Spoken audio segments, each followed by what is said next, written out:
To start, a confession. When my husband Kieran and I visited Mexico City for the first time in 2018, we asked a mariachi band to play Despacito for us while wearing oversized sombreros, and then posted about it on Facebook. So our attempts to win the respect of Mexicans didn't get off to a great start. Now that we've lived in Mexico City for 6 months, we're starting to feel like we fit in. At least until I spoke to my friend Dennis. Like, your face doesn't look Mexican. I don't know how that sounds, but it's just the way it is, It's just people look a certain way, Just, and yeah, you don't look Mexican. Another friend, Mao, told me that my Spanish was better than a Russian coming here, which was definitely not meant as a compliment. But the biggest obstacle to fitting in might just be cultural.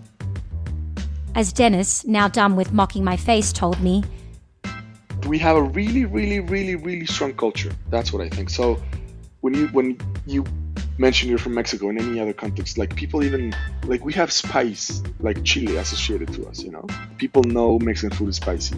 We have tequila, we have like a lot of cultural cornerstones to Mexican identity, which are hard to slide into, I would say. Like you cannot really become culturally Mexican completely. It's not like the US. It's not like an idea. It's not like everybody can connect that comes here can become Mexican. It's more complex than that. So if Dennis is right, you need to grow up in Mexico to be accepted as Mexican, and I shouldn't even bother trying. My friend Jose totally disagreed. I think there's room for everyone, as long as you're actively wanting to be here and trying to do good. I think it's what's your attitude towards Mexico that either makes you a Mexican or not. As proof, Jose pointed to Chabela Vargas, the Costa Rican-born singer famous for singing Mexican rancheras, who said, Los mexicanos nacemos donde nos da la rechingada gana, which literally translates to we Mexicans are born wherever the fuck we want. I'm Nita Rao, and this is Lost in Mexico, a podcast about my journey to understand Mexico through conversations with Mexicans. Each episode, I speak to Mexicans who don't get covered in the foreign press, but have something important to say about their lives in this country.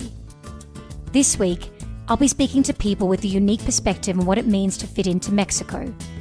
People who have been deported or forcibly returned to Mexico after building a life in the United States. This is Lost in Mexico.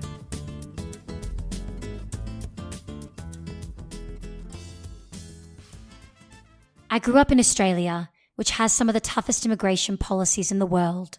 And when I worked in a US law firm, I did some pro bono work for asylum seekers seeking refuge in President Trump's America.